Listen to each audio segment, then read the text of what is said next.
私は境界間、AOS 世界を学ぶ法定系のスペースマリンである。この世界で観測されていない異世界 AOS を知るため、その世界の住人に AOS 世界について聞いていたが、向こうは向こうで終わらぬ闘争を繰り広げており、絡みもなくへこんでしまった。ブラザーを導く境界間が置く人は何たる背徳。導かなければ、不屈の魂を持ってブラザーたちを導かなければ。ストームキャストは死して復活を繰り返し、その都度精神が壊れていく。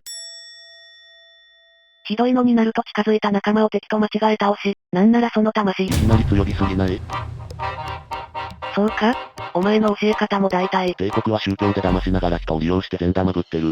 だからね、あと異端尋問とか頭おかしいから、話半分で法事エンペラー言うとくといいよ。機械進行もやばいよ。宗派が完全に違うのに機械使える連中帝国にいないから許されてるカルトだよ。みたいに言って新兵の心をボキボキ折っていく様を見てきたが。すまない、これから気をつけるよ。だからネガティブから入らず1から順番に教えてくれたまえ。いいだろう。ではストームキャストの歴史から。いや、それは長くなりそうだから、まずはストームキャストがどう生まれるのか教えてほしい。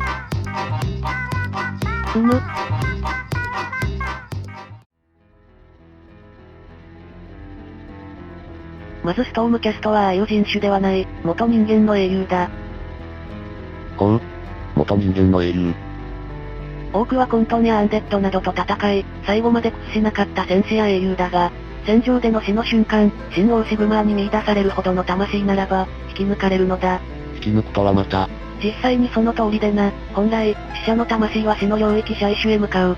そしてナガッシュは、すべての死者の魂を自分のものだと主張しているが、まるで横取りするかのごとく、ナガッシュの元から魂を奪うことさえある。それはまた、争いそうな話だね。実際争ったな。どこの世界の神も勝手で営業下手だね。ほんまそれ、実際シグマーの雷はそのものを直撃し、魂だけを天の領域アフィルへ運ぶ電撃直送だ。やられた側からすればさぞ腹立たしいな。その話はいつかするが、とにかく天の領域アフィルへ運ばれた魂は、シグマーの天井施設、シグマラブルムに送られ、魂は昇進の彼方と、アンビル・オブ・アポセオシスの上で、家事をするように何度も打ち直される。この魂の最誕生こそが、リフォージと呼ばれ、ストームキャストが死してなお復活するのもリフォージが繰り返されるからだ。復活の際だけでなく、人からストームキャストへ作り直される際にもリフォージが行われるのか。そうだ、ストームキャストの肝と言っていい。再誕生。火事に例えてるが、剣も鎧も素材の鉄や元々の鋳造によって壊れることもある。人間だって魂や育ち方によってはそのリフォージに耐えれないこともあるのではないか。ああ、最悪の場合、魂が皇帝に耐えられず消滅するな。元の人間はすでに死亡しているため、やり直せる肉体も残っていないから存在消滅だな。なあ、さっきから気になってたのだが、シグマーはその元人間からは契約しているのか？してない、本人無許可だ。じゃあ何か？戦場で倒れて気がついたら金槌でガンガン殴られてストキャス連成され、シグマーの勝手な適正判断に誤りがあれば存在消滅ということか？全くその通りでな、魂すべてがストキャス死亡なわけもなく、再誕生される魂が混乱&抵抗し、金床から逃げ出すと、肉体を持たない雷の亡霊であるライトニングガイストになる場合があってだな。おい、それってやばいんじゃないのか？稲妻でできた体が歪み、絶叫しながら飛び回るかなり悲惨な存在だ。それで、味方なのか？不安定なアビルのエネルギーそのもので、ストキャス工場のあるシグマラブルムでも極めて危険だ。だと思った。もっとも、リフォージの全てがこのような破滅に終わるわけではない。話を続けるぞ。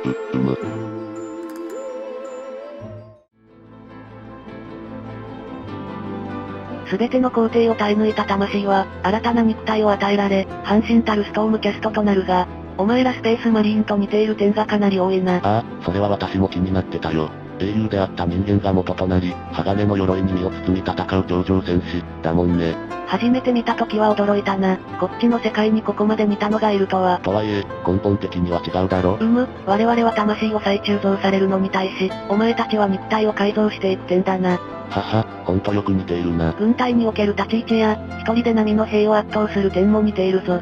ストームキャストとしての戦術を、天の領域アビルにて訓練し、AOS 世界の神話生物たちとも戦える戦術を身につける。気になる鎧の方はどうなんだい？シグマライトと言われる金属でできててな、単純な硬さでも一般的な鋼鉄を軽くしのぐ。こっちで言うアダマンタイトみたいなものか。このシグマライト製の装備は鎧だけでなく、ハンマーや剣、槍、盾など、主要な装備の多くがシグマライトで作られている。それはすごいな。スペースマリーンでもアダマンチウムをそんなホイホイ使えないぞ。いかにも、このシグマライトによる恩恵はかなり大きく、リベレーターのように盾を持てば前線維持する強力なラインとなり、アナイアレーターのように敵陣降下すれば強烈な爆撃となる。強硬な装備にしなずの超自然戦士。それだけでも強力だな。驚くのは早いぞ。これら装備は心臓武器、つまり天の雷撃が込められている。とても切れ味が良かったり、威力が高まるといったものかな。ああ、お前らにはパワーソードや、サンダーハンマーといった武器にもあるが、アピルの天井エネルギーを帯びているから、普通の鉄では捉えにくい霊的、魔法的存在にも有効な武器となる。それはすごいな。我々の世界にも形なき存在がいるが、それらに対して有効打を与えれるか。AOS 世界は魔法存在が多いからな。そいつらが相手でも問題なしに戦える。むしろ必須の装備に思えるな。また普通のシグマライト武器より、さらに格上の心臓武器も存在する。かつてセレスタントプライムは、シグマーの王対ガールマラッツを振るい、ナーグルの王者トルグラブを打ち倒すと同時に、その魂から腐敗そのものを叩き出した。なんだと？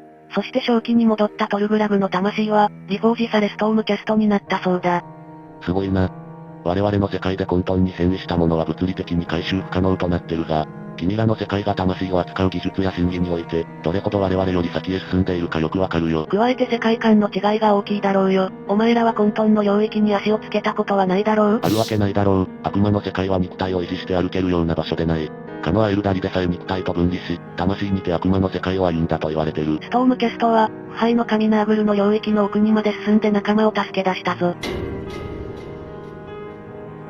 詳しく聞かせてくれないか？ハロードナイトと言われるストームキャストの、先団がいてな。仲間がナーグルの領域に吸い込まれて助けに行ったんだ。そして疫病庭園の奥深くまで突破し、囚われた仲間を探し出した。伝承と噂だが、こっちの世界で、おそらく一番ワープ。君らでいう魔法に精通している現実世界の種族、アイルダリというのがいてだな。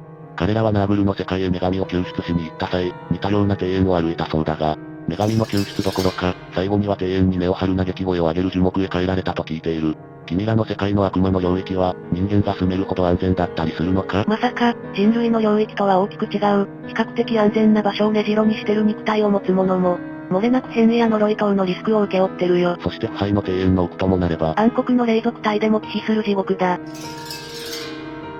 そんなところから仲間を救出してその後も後遺症はないのか？無論全員が物見遊山で遠足を楽しんだわけでなく、犠牲も払いながらの大救出だったらしいよ。だが当然、無傷でも無汚染でもない。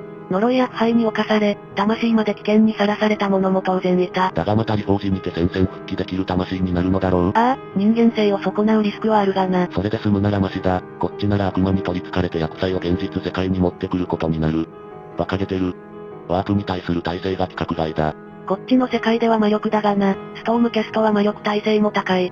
お前らのようにエネルギーフィールドで目に見えぬ力を障壁で守るなんてことせずとも、そもそもリフォージの際の鋳造により魂そのものがアフィルの雷で作り直されているのだ。そんなの混沌や魔法へ対して無敵ではないか。そうもいかない。まず救出に出たハロードナイトはひときわ強い耐性を持つ連中だったこと。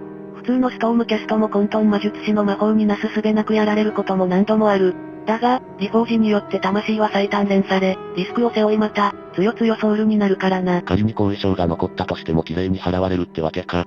そもそもストームキャストの基本戦術は雷と共に降下してくる。波の人間で耐えれるわけがない。これまた既視感があるな。お前らのターミネーターがする、ワープによる重心攻撃みたいなものだな。君らは全員がそれをできるんだろ？多くのストームキャストが可能だ。アフィルからの雷撃効果は我々の代表的な戦術だな。ははは、まさに神話世界の英雄が降り注ぐような光景だな。とはいえ敵も悪魔だなんだだからな。暗雲を広げてそこから出れなくされたこともある。発想規模が巨大すぎるな。ストームキャストの強大さを分かったようだな。ああ、しかし、リフォージによる人間性欠如のリスク、そして何より。少ないだろ、君たち。よくわかったな。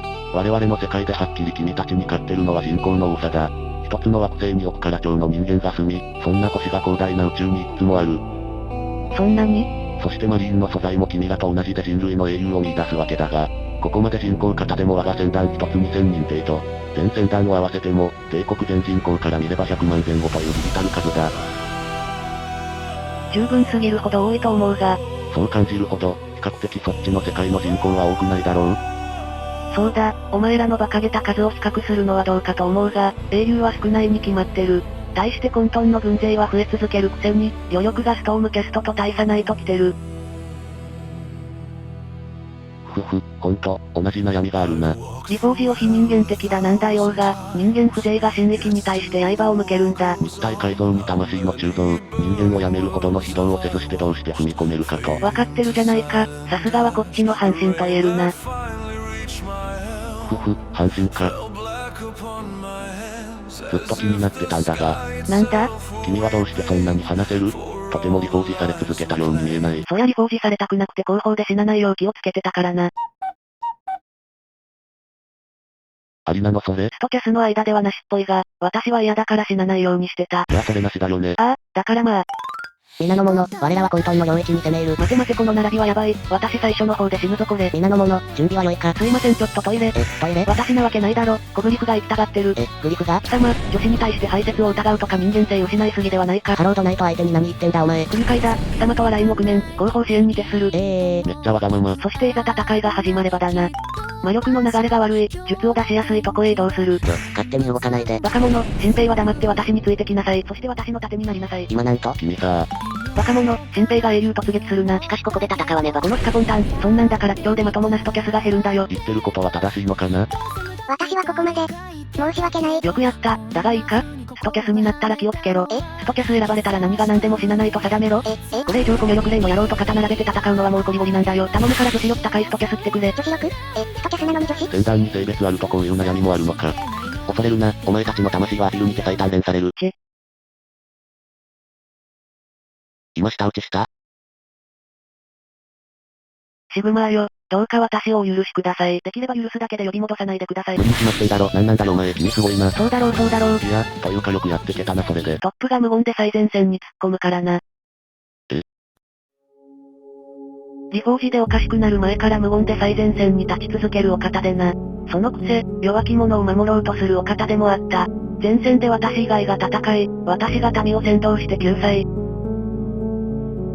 そんな作戦が、当たり前だったな。おかげで彼からも、民衆からも、そしてシグマーからも私の評価は高かったからな。多少のわがままはご利用しできたよ。そうか。だが、後年はもう怪物一歩手前でな、止められない状況とはいえ私も彼らと最後を迎えようとしていた。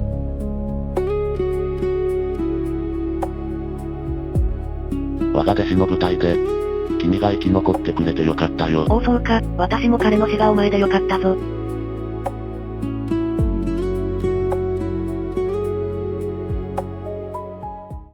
前回は随分落ち込んでたが、様子を見に行くか。信仰ってほんと害悪だよな。純粋に仏門歩んだら地獄で戦えってなんだよな。わかるよ。頑張った先がもっと頑張れはこの世の不条理だ。ほんまそれな。人間が土から生えるとでも思ってんのかね。人口型のこの世界もそれで退化してると言っていいね。そうだよな。なんで神様連中はそこがわからんのかね。所詮巨大な力を得た人間に過ぎないというわけさ。あっちゃそれでいて人の養分を簡単に踏み切るとかおこがましいよな。まったくだ。まずは人々に神戸を垂れて感謝すべきだよ。それなここより罰当たりな空間この世にある？